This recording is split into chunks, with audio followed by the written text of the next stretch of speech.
সালের স্বৈরাচার বিরোধী আন্দোলন, আওয়ামী লীগের ফ্যাসিবাদীর বিরোধী আন্দোলনের যে ওয়ারেন্ট ছিল, সেই ওয়ারেন্টে তারা আমাকে গ্রেফতার করে। সুস্থ তদন্তমূলক বিচার দাবি করতেছি এবং আল্লাহর আইনি মোকাবেলা করে বাইরে হবে ইনশাআল্লাহ।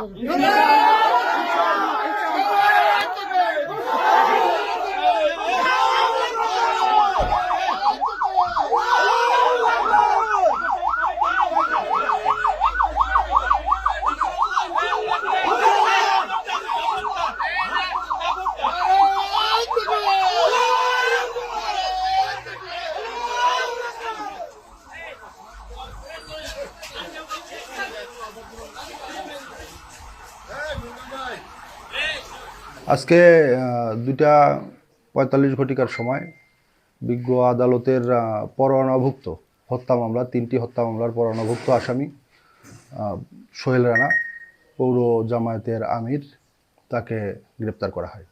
গ্রেপ্তার করে বিজ্ঞ আদালতে প্রেরণ করা হয়েছে।